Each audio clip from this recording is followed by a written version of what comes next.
የያዛችሁትን ወረቀት የያዛችሁትን ብዕር አንሱና ለእመቤታችን ብላችሁ ከኃጢአተኛው ከከሌ ልጅሽ የተላከ መልእክት ነው። በልደትሽ ቀን ምድራውያን ልደታቸውን ሲያከብሩ ካርድ ይዞ መሄድ የተለመደ ነው። እኔ የምሰጥሽ ካርድ እንኳን ተወለድሽ ብቻ አይደለም ተማጽኖም ጭምር ነው። የተወለድሽው ለኔ ከሆነ አትጣይኝ አትዘንጊኝ ብለን እስቲ እንማጸናት። ከጀርባ የምታዩት ጥቁሩ ትላንት የነበሩት የነቢያትን ለቅሶ ሐዘን የሚያሳይ ነው። ከጀርባ የምታዩት ነጩ ዛሬ ያለን ሰዎች በእሷ ያገኘነውን ደስታ ለማሳየት ነው። እዚህ እስቲ ጻፉላት፣ ተማጸኗት።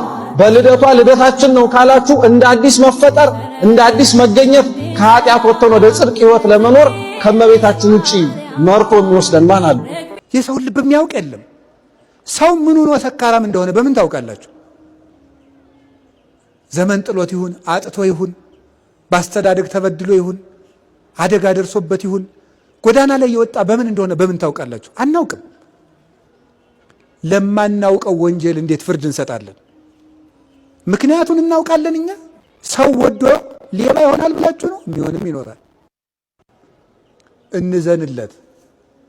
እንዘንለት ገሃነምን ባያውቅ ነው ብለን እንታረቅ ሰውንም እናስታርቅ። ቁልቁለት ወርደን አቀበት ወጥተን ከዛ ውጭ ሰውን አታስቀይሙ። እንዲሁ በሞቴ እየቀደሰ ለሴትስ ቴክስት የሚያደርግ አይኖርም ብላችሁ ነው? ደህና ነሽ ወይ ናፍቀሽኛል የሚል ይኖራል እኮ እየቀደሰ ይኖራል። እንደዚህ የሚያደርግ ማለት ነው። ይሄ አይደለም ወይ ችግሩ? ለመቅደሱ ጀርባ መስጠት። መቅደስ ውስጥ ቆሟል። ቢያንስ እንኳን ሰው ቀድሶ እስኪወጣ እግዚአብሔር ማሰብ ያቅተዋል? ወተንማ መቼ ስንወጣለን እንወርዳለን። እንዴት ሰው ቀድሶ እስከሚወጣ እንኳን እግዚአብሔርን አይፈራም? እዚያ ውስጥ እኮ ነው መባላት። አንተ አውሬ የተሰበሰበ እኮ ነው የሚመስል። ቀዳሽ እኮ አይደለም እንዴ? ነውር አይደለም? እዚያም ውስጥ መባላት። ዲያቆን ናማይችን አሰብ ይሄ ችግር ነው በእውነቱ ማለት ነው። ይሄ ነው ለመቅደሱ ጀርባው ነው። ላይሌ ይኩን ህሊናክሙ አይምሩ ሀበዘ ተቀውሙ በሰማይ ያሉ ልብክሙ ዋጽሙ ዜና ሰናይ ወያለማፈር።